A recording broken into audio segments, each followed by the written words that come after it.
Quero saudar vocês com a paz do Senhor Jesus. Amém? Peço a você que fique em pé. Eu quero ler com você o Salmo 75, o verso de número 1. Salmo de número 75, o verso de número 1. A palavra de Deus nos diz assim: graças te rendemos, ó Deus.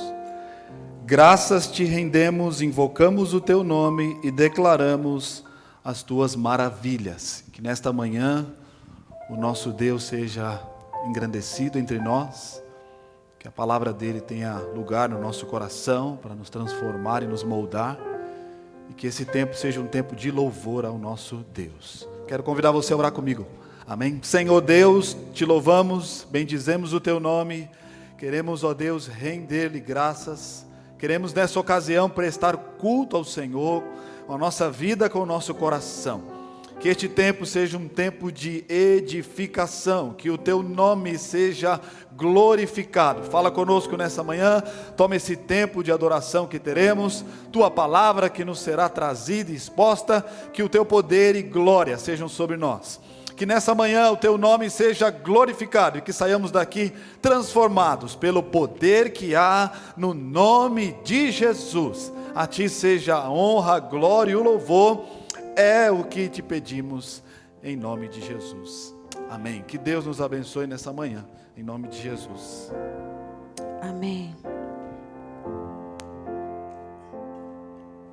Que nós possamos entrar nesse lugar dando ofertas de gratidão ao Senhor, porque as misericórdias dele foi renovada por nossas vidas. Amém?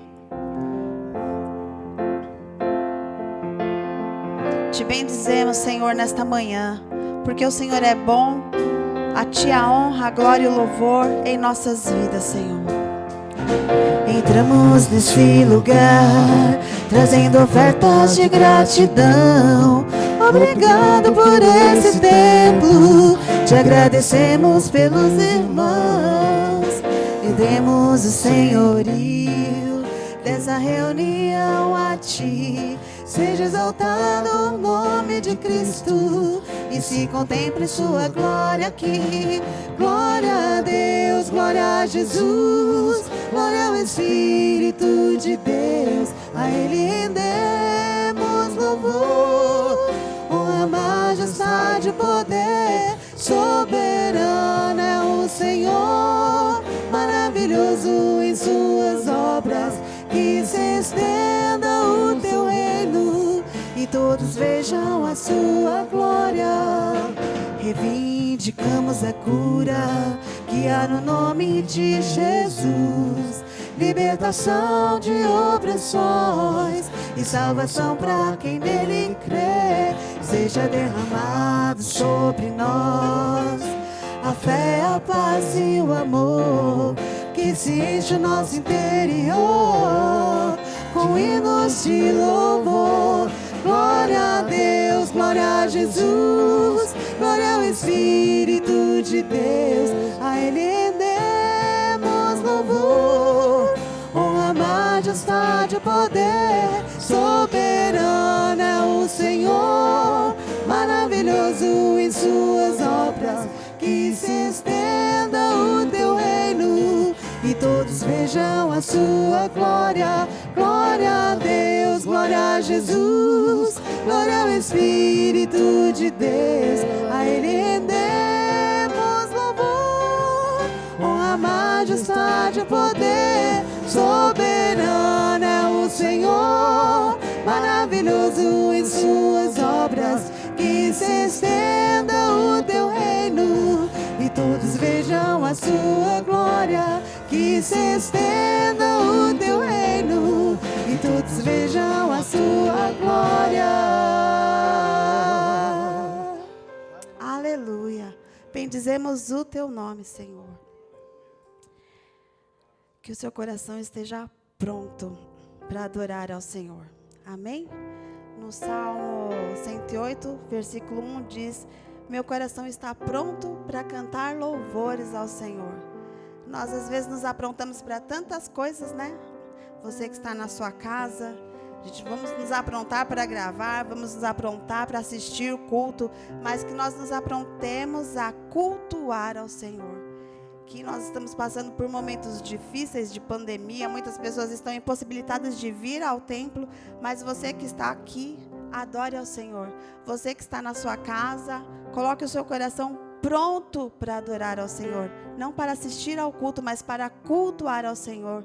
Se coloque em atmosfera de busca, de adoração, de gratidão, porque próximo está o Senhor. Que a sua alma esteja sedenta, que a sua alma esteja pronta para adorar ao Senhor. Amém?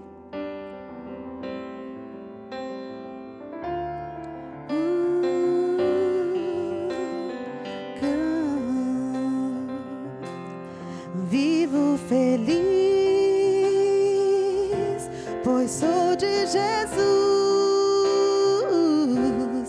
Êxtase, fruto, o gozo da luz. Sou por Jesus, herdeiro de Deus. Ele me leva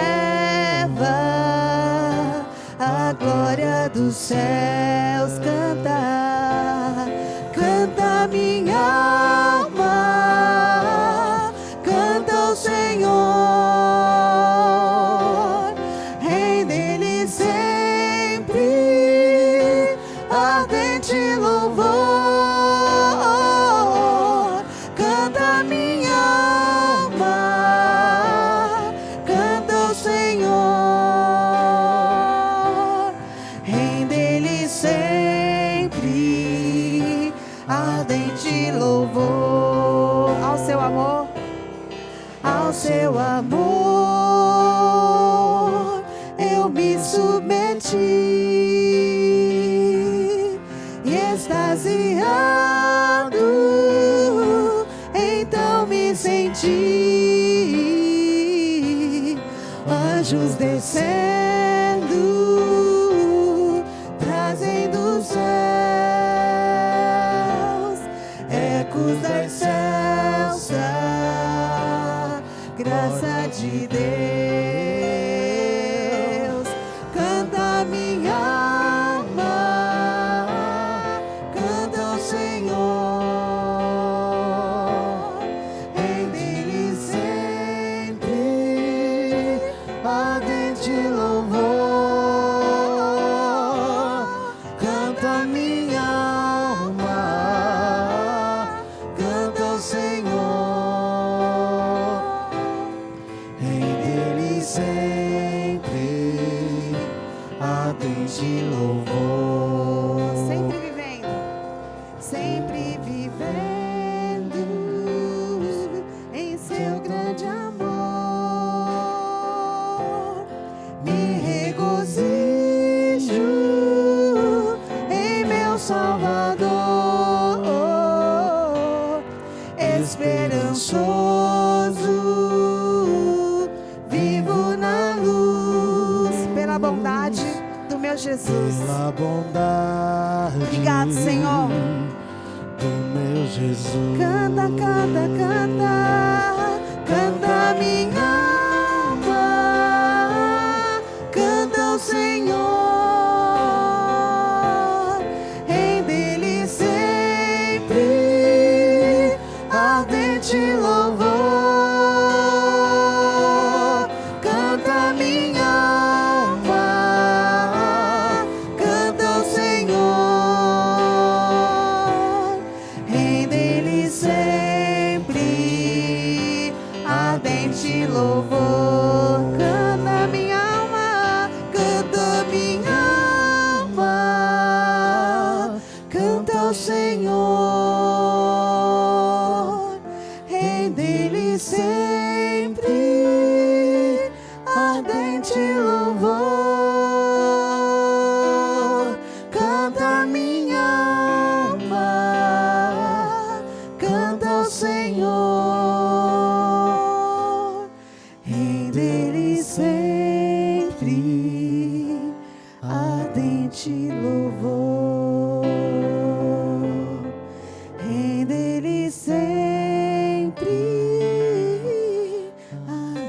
ti louvor.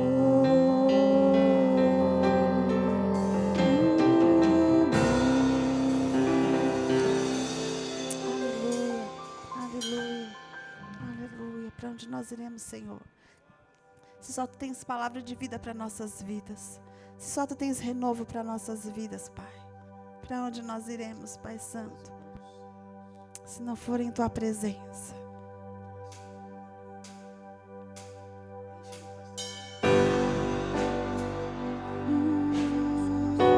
Enche os nossos corações de gratidão, enche os nossos corações de louvor a ti.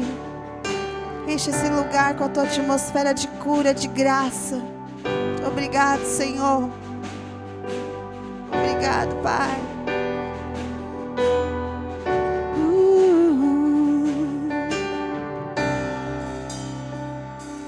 Pra onde iremos nós? Só tu tens a vida eterna. Pra onde iremos nós? Só tu tens a vida eterna. Tu és o pão que desceu dos céus, fonte de vida, Emanuel. Por tua glória sobre mim, enche-me de ti até transbordar. Eu nunca vou me saciar. Enche-me de ti até transbordar.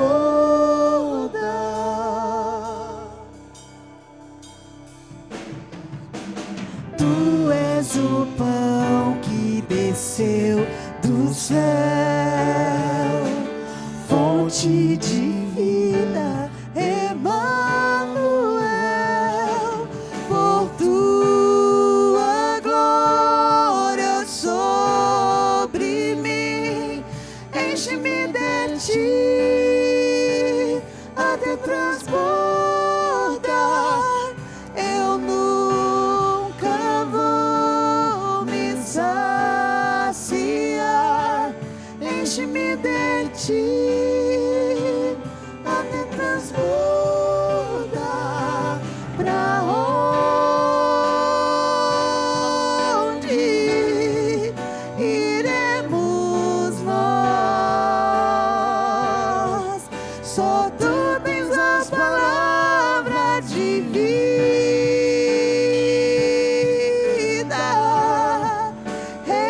eterna. Pra onde iremos nós? Tu és o pão do céu, o Deus Emanuel. Enche-me, enche-me até transbordar. Tu és o pão do céu, o Deus Emanuel.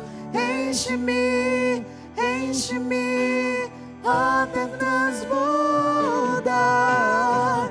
Tu és o pão do céu, o Deus Emanuel. Enche-nos, enche-nos até transbordar. Tu és o pão do céu, o Deus Emanuel. Enche-me, enche-me até transbordar. Onde iremos nós? Só tu tens as palavras de vida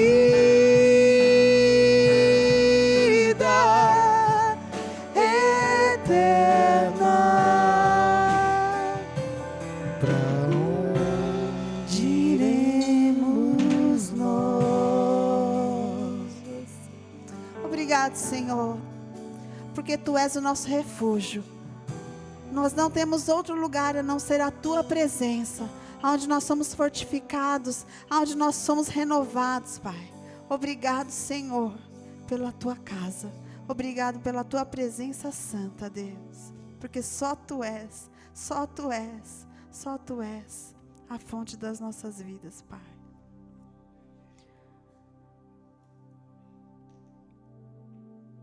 Oh, aleluia. Oh, aleluia. Oh, aleluia.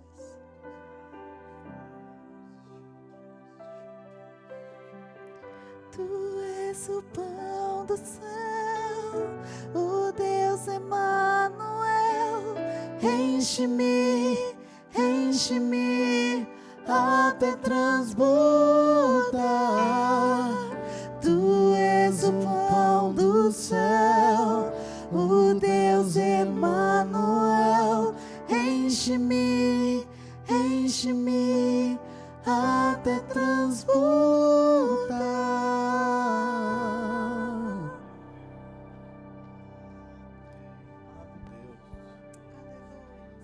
Aleluia. Louvado seja o nome do Senhor.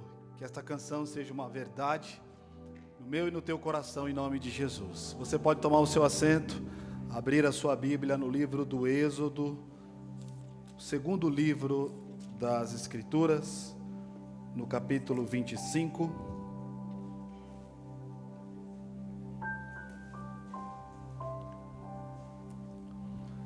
Nós continuaremos adorando ao Senhor por meio de mais uma canção de adoração a Deus.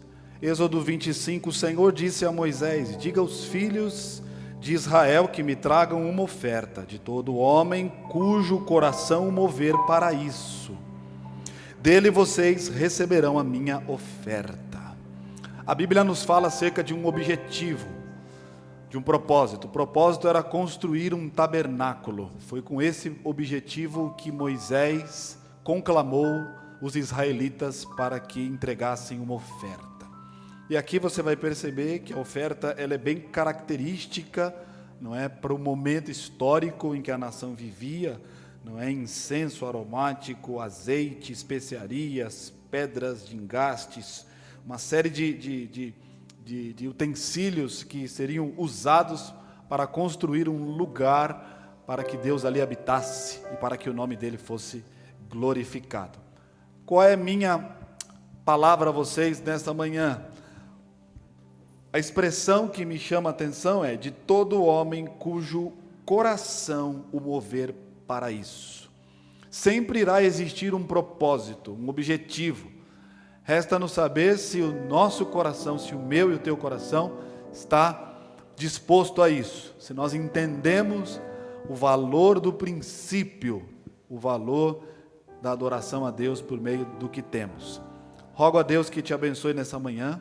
Nós iremos entregar uma parte daquilo que o nosso Deus nos tem concedido e que Ele nessa manhã seja glorificado. Pai querido, em nome de Jesus, recebe nossas ofertas, os nossos dízimos, que o Senhor, antes de receber os nossos recursos, segundo a Tua palavra, recebe o nosso coração, porque, ó Deus amado, é o coração que determina as nossas ações. Por isso, abençoe a Tua igreja, abençoe aqueles que, mês a mês, em obediência à Tua palavra, são fiéis aos bons e preciosos mandamentos do Senhor. Abençoe, ó Deus amado, o nosso salário, o trabalho dos Teus filhos, dando sabedoria e inteligência na administração dos recursos que o Senhor tem colocado, ó Deus, sobre a responsabilidade e a mordomia dos Teus filhos. Toda sorte de bênção sobre a Tua igreja é a nossa oração em nome de Jesus. Amém. Fique à vontade, que Deus o abençoe em nome de Jesus.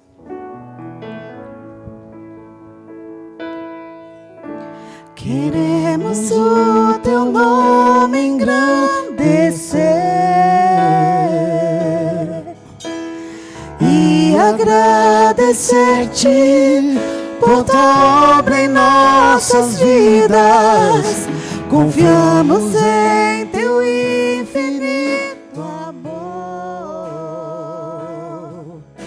pois só Tu és o Deus Deus eterno, sobre toda a terra e céu.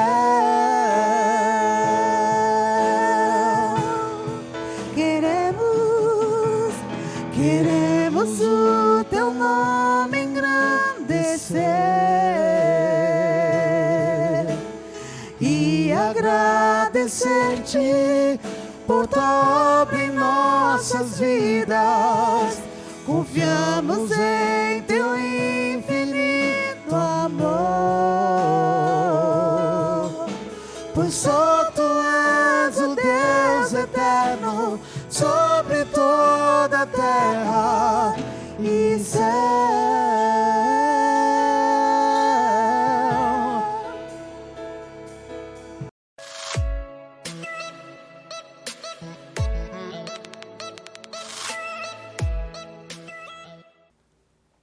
A carta de Paulo aos Filipenses, no capítulo 2, do verso 5 até o verso de número 11. Tenham entre vocês o mesmo modo de pensar de Cristo Jesus, que mesmo existindo na forma de Deus, não considerou ser igual a Deus, algo que deveria ser retido a qualquer custo. Pelo contrário, ele se esvaziou, assumindo a forma de servo, tornando-se semelhante aos seres humanos. E reconhecido em figura humana, ele se humilhou, tornando-se obediente até a morte, morte de cruz. Por isso também Deus o exaltou sobremaneira, e lhe deu o nome que está acima de todo nome, para que ao nome de Jesus se dobre todo o joelho nos céus, na terra e debaixo da terra, e toda língua confesse que Jesus Cristo é Senhor, para a glória de Deus Pai. Amém. Somente até aqui, que Deus abençoe sua palavra e que Ele fale conosco nesta ocasião, em nome de Jesus. Eu tenho, pela misericórdia de Deus, feito algumas exposições nessa carta de Paulo aos Filipenses, já há algumas semanas, e hoje eu quero falar um pouquinho sobre o triunfo do nosso Senhor e Salvador Jesus Cristo, porque Ele venceu, Ele triunfou, venceu a morte. A realidade do Evangelho é muito simples e clara. O fato de nós estarmos aqui para celebrar a Cristo é justamente pelo fato dele ter vencido todos os obstáculos espirituais e de todas as ordens para que hoje nós pudéssemos prestar um culto de louvor e adoração a Ele. Eu acho lindo esse texto porque os estudiosos chegam a afirmar que esta é uma das passagens mais importantes que foi escrita pelo apóstolo Paulo. Tal é a beleza e a grandiosidade desse texto que está aqui diante de nós. E nós entendemos que a vida de Jesus, ela é o exemplo máximo para nós, o exemplo máximo para o cristão. E a pergunta que temos que fazer inicialmente é: do que o nosso Senhor Jesus teve que abrir mão? Quem Ele era, na verdade? O que Ele fez? O que Ele decidiu fazer? Nós estamos diante de um texto que é o retrato exato, o exemplo perfeito de humildade, de resiliência e de abnegação que um homem, no seu estado perfeito, e um Deus em seu estado perfeito foi capaz de fazer. E é com base nesse texto que eu quero refletir com você, e minha oração é para que você entenda que o sofrimento de Cristo e o seu consequente triunfo, sua vitória, é o elo que mantém a igreja unida para a glória de Deus e para a glória de Deus Pai. O que Ele fez, o modo como Ele triunfou, o modo como Ele venceu, é exatamente essa vitória que nos dá também uma certa vantagem e vitória frente às necessidades da vida, frente aos problemas com os quais temos que lidar, frente com as crises da alma que temos que administrar e gerenciar. Tudo isso é possível vencer a depressão, é possível vencer a crise de ansiedade, é possível ser feliz tendo pouco, é possível estar contente com Deus apesar do que nos aconteça exteriormente. Toda essa realidade ela é possível graças ao sacrifício vicário de Jesus Cristo na cruz do Calvário. É possível sermos felizes. Não é uma felicidade causada ou produzida por um recurso, por um status, por um lugar ou por uma posição, não. É aquela alegria da alma que só pode ser produzida pelo Evangelho, só pode ser dada pelo Evangelho. Ela só pode acontecer por causa do Evangelho. E a primeira coisa que eu gostaria de falar é: Jesus, ele pensava nos outros e não em si mesmo. E se você olhar para a sua Bíblia, no verso de número 5, temos a seguinte afirmação: tenham entre vocês o mesmo modo de pensar de Jesus Cristo, ou seja, temos que ter a mesma atitude. O apelo do apóstolo Paulo para aquela igreja de Filipos é para que eles vivessem em harmonia, como falamos aqui na semana passada, deixando de lado desavenças, deixando de lado discórdias, deixando de lado a ambição pessoal, deixando de lado o orgulho, o desejo de aparecer, conforme a narrativa que temos aqui anteriormente, nos primeiros versos do capítulo 2.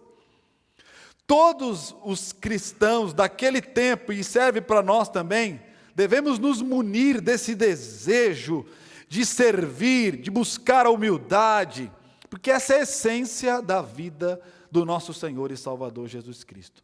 A grande essência do ministério de Jesus se resume a uma palavra: humildade, ou outras, como obediência. E Paulo vai nos dar alguns exemplos disso. De que forma o meu Cristo foi humilde, de que forma o meu Cristo pode ser adorado nessa ocasião com base naquilo que ele fez. Primeiro, ele era Deus, a Bíblia diz, e essa afirmação está no verso 6, que mesmo existindo na forma de Deus. A palavra forma significa a forma essencial de alguma coisa que não é possível de ser alterada. O que Paulo está dizendo para nós aqui significa que na eternidade passada, o nosso Senhor Jesus Cristo era Deus. É isso que ele está dizendo aqui. Ele existindo na forma de Deus, ou seja, ele era Deus.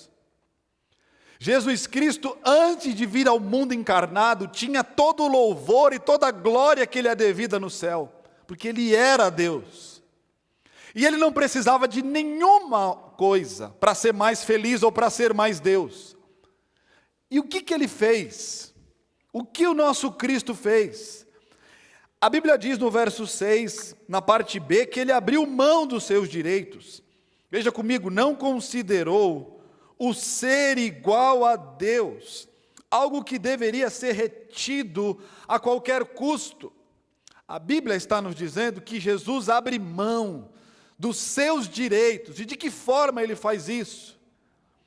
A Bíblia está dizendo que em nenhum momento ele reivindicou o seu direito. Em nenhum momento ele se agarrou a essa posição como se ele não tivesse que abrir mão dela.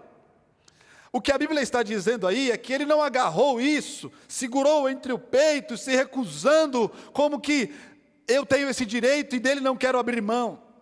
A Bíblia diz que ele abriu mão do seu direito, do direito de ser quem ele era, eterno, Deus, 100% santo, 100% justo, 100% puro. Irmãos, pense comigo por um instante. Quantas vezes eu e você queremos fazer valer os nossos direitos? É o meu direito. É o meu direito. Nós queremos ganhar uma disputa no relacionamento. Nós queremos ganhar disputa em um embate ideológico. Porque nós fomos ensinados que temos direitos. E aí eu quero fazer valer os meus direitos. Mas você vai perceber que, biblicamente, Jesus não agiu assim. Ele abriu mão do seu direito, ele abandonou, abriu mão de uma posição de honra, abriu mão de uma glória pessoal e eterna, abriu mão de tudo isso por amor a Deus e por amor aos homens. Ele abriu mão de ter um direito. Eu gosto do que alguns estudiosos dizem.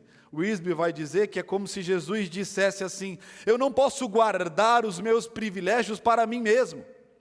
Eu devo usá-los para o benefício dos outros. Eu devo usar os meus direitos para benefício dos outros.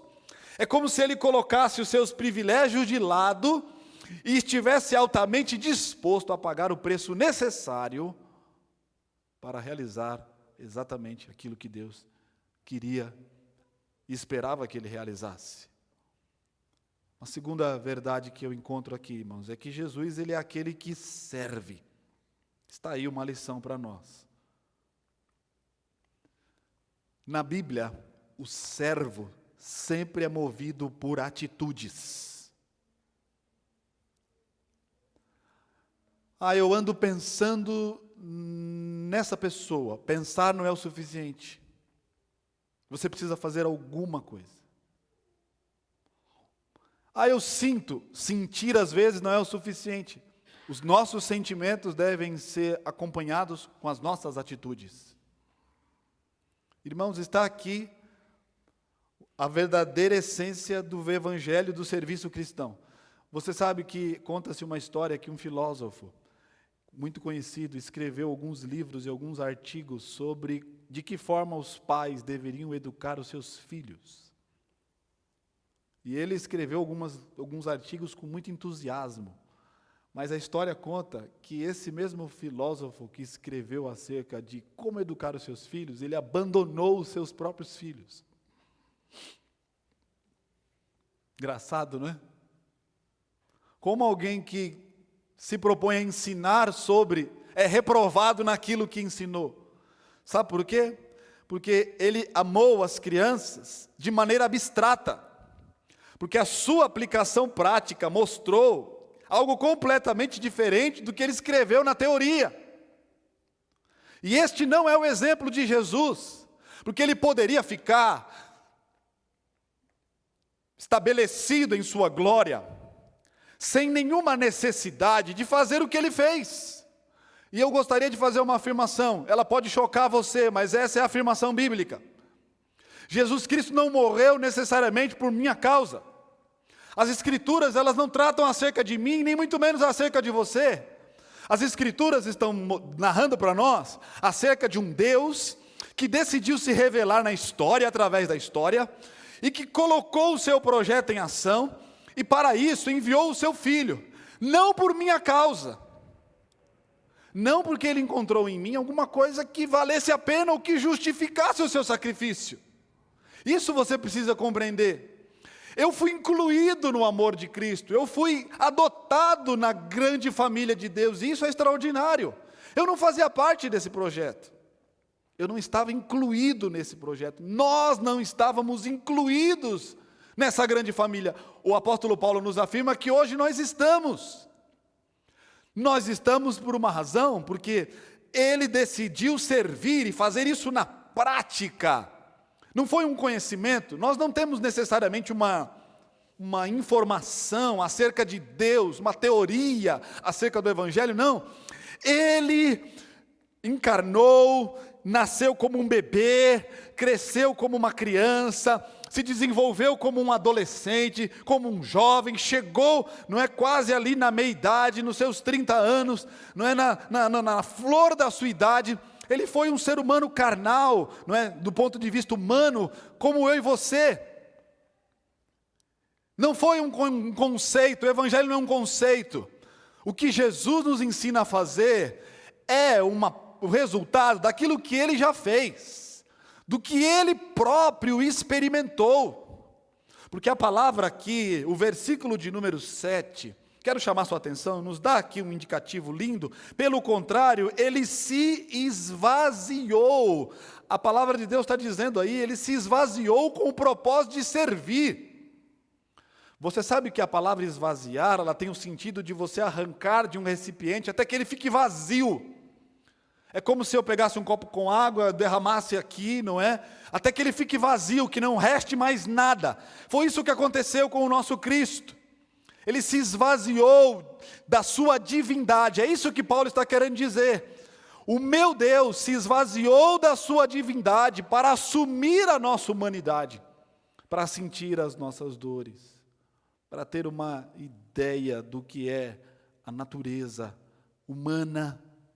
Ele sentiu fome, sentiu sede, teve necessidades como eu e você as temos. No jardim do Getsêmani, ele chora, ele deseja ter companhia. É lindo isso. Ele se esvaziou. Ele se esvaziou, meus irmãos. Ele foi um servo de verdade, porque o mesmo verso 7, na parte B, diz lá, assumindo a forma de servo. Ele não fez um papel, ele não representou, não é um papel como um ator representa no teatro. Ele foi efetivamente homem. Ele assumiu essa forma de escravo, de servo. A humanidade de Jesus, irmãos, ela é 100% verdadeira. E a terceira verdade que eu quero partilhar com os irmãos é que Jesus, ele é aquele que se sacrifica. Verso de número 8, e ele se humilhou, tornando-se obediente até a morte, e morte de cruz. Ninguém pode servir o outro, sem que isso não lhe custe alguma coisa. Infelizmente, muitos ao se depararem com essa realidade, perdem o interesse de servir, porque a obediência de Jesus o levou à morte. A obediência de Jesus o levou à morte. Esse é o verdadeiro sacrifício que ele fez. E é essa a essência do ensinamento que nós temos que extrair para a nossa vida nesse momento. O ministério que não custa alguma coisa, aliás, o ministério que não custa coisa alguma, ele não é capaz de realizar coisa alguma. A fim de haver uma bênção, também é preciso haver sacrifício. Conta-se uma outra história que um missionário estava participando de um evento cristão e ele estava andando por entre as barracas nesse grande evento, andando entre uma barraca e outra, uma barraca e outra. Dali a pouco ele olhou para uma barraca e tinha uma placa que estava escrito assim: cruzes em promoção. Cruzes em promoção. Ele ficou pensando consigo mesmo e disse para o seu próprio coração: é exatamente isso o que muitos cristãos procuram hoje em dia. Cruzes que não lhes custem quase nada. E ele pensou consigo mesmo e disse: a cruz do meu Senhor custou muito caro. Não foi uma cruz barata. Por que é que a minha cruz tem que ser diferente? Por que é que eu não devo sofrer se o meu Cristo sofreu? Por que é que eu não devo sentir na pele a realidade dos conflitos humanos, se o meu Cristo sentiu essa realidade? Não há porquê, irmãos. E a grande bênção é essa: ele sentiu tudo isso, venceu tudo isso, e nos dá totais condições de trilharmos nas mesmas pegadas e sermos vencedores assim como ele foi. Quantas vezes eu e você nos recusamos a realizar alguma coisa para Deus, porque parece que é tão difícil abrir mão, às vezes, do nosso tempo, abrir mão de um determinado conforto, abrir mão de uma determinada situação, de uma determinada condição. Quantas vezes nós nos recusamos a servir os outros, por entender que é uma tarefa pesada demais? Meus irmãos, não nos enganemos, Jesus Cristo foi até as últimas consequências, e fez isso porque amava ao Pai, e fez isso porque diretamente também nos amou. E foi por isso que ele fez o que fez.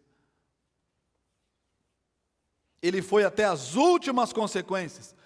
A morte de Jesus foi dolorosa, a morte de Jesus foi ultrajante, a morte de Jesus foi uma morte maldita, e é baseado nesta manifestação clara de amor que eu e você, nesta ocasião, devemos pensar. É nesta perspectiva que eu devo sentir e me mover em favor de Deus, do seu reino e das pessoas. Irmãos, Jesus se humilhou. A obediência de Jesus foi uma obediência que o levou até a morte. Eis aí as características da vida de Jesus: humildade, obediência e renúncia de si mesmo. 3 virtudes que devem fazer parte do nosso currículo cristão: humildade, obediência e renúncia de nós mesmos. Por que humildade? Jesus nos deu o exemplo de humildade. Em qual momento você olha nas Escrituras e vê Jesus dominando os outros? Ele não veio para dominar, ele veio para servir. Enquanto que os discípulos pensaram que ele teria uma atitude de senhor, ele teve uma atitude de servo. Pegou uma toalha, pegou uma bacia e lavou os pés dos discípulos. Por que Jesus é o nosso exemplo de renúncia? Porque ele não decidiu seguir o seu próprio caminho, ele abriu mão de ser Deus, ele esvaziou-se de sua divindade, ele assumiu a nossa humanidade. Veja o tanto e o tamanho da renúncia de Cristo. E por que ele nos dá uma renúncia de si mesmo? Porque ele não buscou sua própria exaltação. Ele renunciou à sua posição de glória pelo bem da humanidade e para a glória de Deus. Às vezes, irmãos, para algumas pessoas, nos dá a impressão de que ser cristão nos custa muito. Mas eu quero te dizer que ser cristão é uma bênção, é uma dádiva de Deus. Porque o cristão, pelo menos, tem a perspectiva correta da vida. O cristão, pelo menos, tem a perspectiva correta das Escrituras. O cristão, pelo menos, quando sofre, ele sofre sabendo que Deus está com ele. O cristão, pelo menos, quando passa por adversidade, ele passa pelo vale da sombra da morte, sem temer mal algum, porque ele sabe que o seu pastor está com ele. É diferente. Ser cristão é uma dádiva, é uma honra, é um prazer, é um privilégio, é uma bênção. É algo que Deus nos deu a oportunidade de vivenciar nessa vida, nessa humanidade que às vezes é tão difícil, dolorosa, cheia de necessidades físicas e espirituais. A nossa geração tem fome, e não é às vezes uma fome física, mas é uma fome espiritual. Mas eu e você podemos celebrar a Cristo, porque não temos esta fome espiritual, porque esse pão vivo que desceu do céu nos alimenta todos os dias.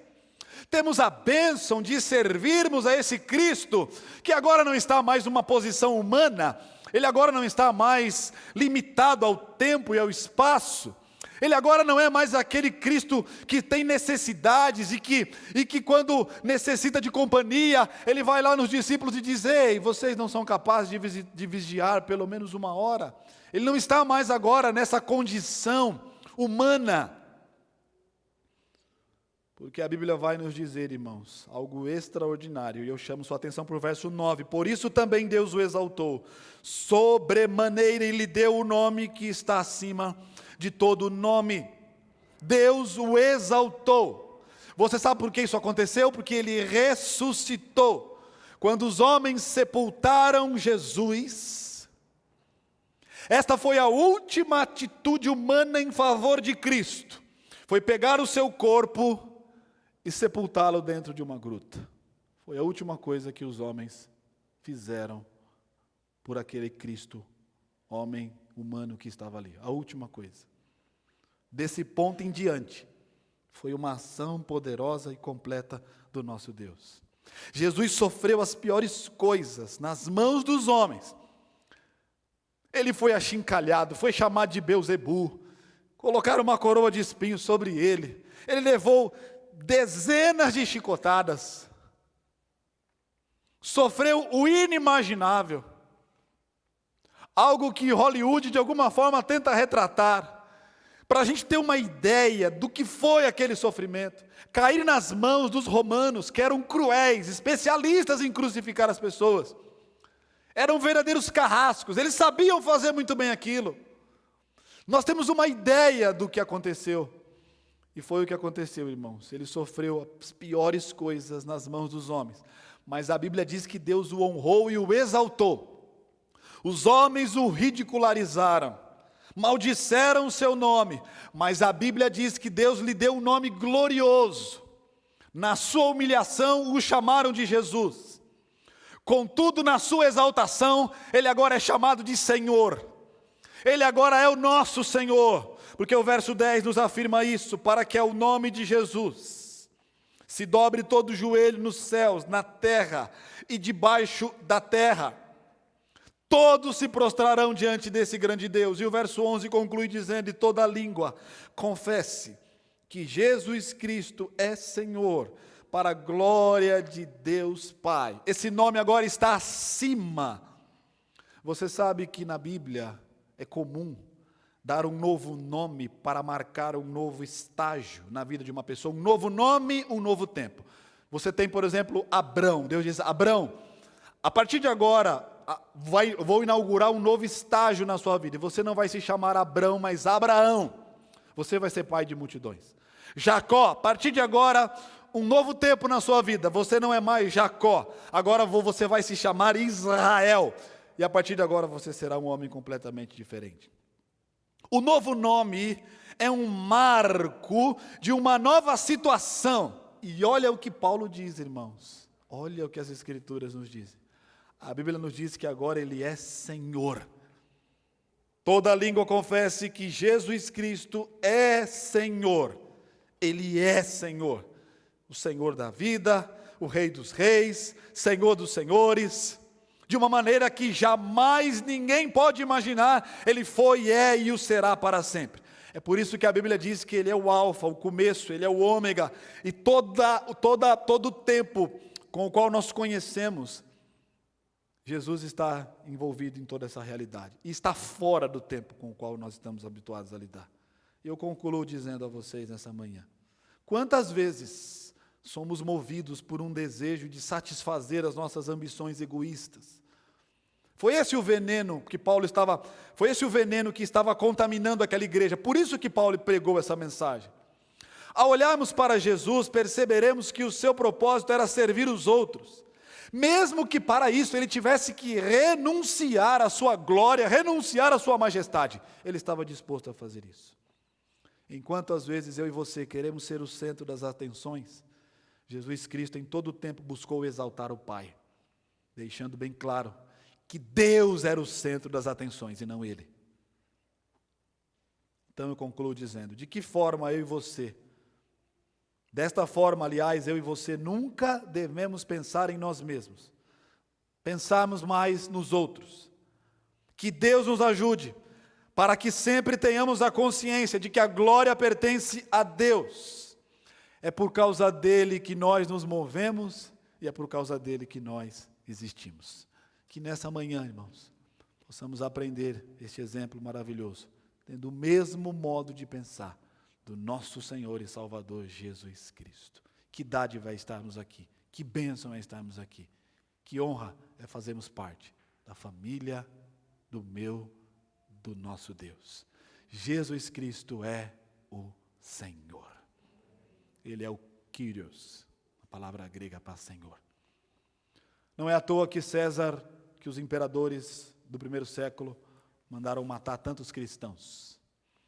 Muitos cristãos morreram porque eles disseram: César não é o rei se chama Jesus Cristo. E nós vamos morrer dizendo que Jesus Cristo é o Senhor. E muitos cristãos morreram fazendo essa afirmação: Jesus Cristo é o Senhor. E é essa afirmação que eu gostaria de fazer com você nessa manhã. Vamos orar? Senhor, bom é servi-lo, é amá-lo, bom é estarmos aqui na tua presença.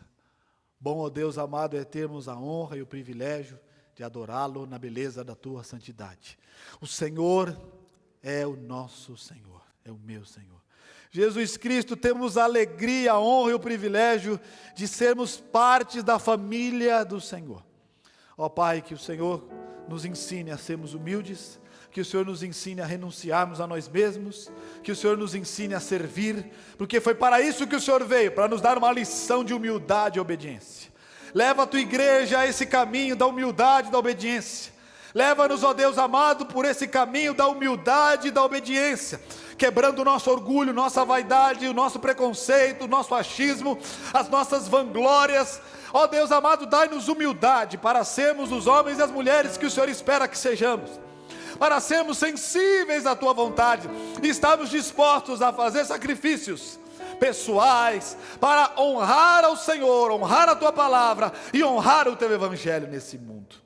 Pai, em nome de Jesus, que a tua bênção e a tua graça esteja sobre nós nesta ocasião.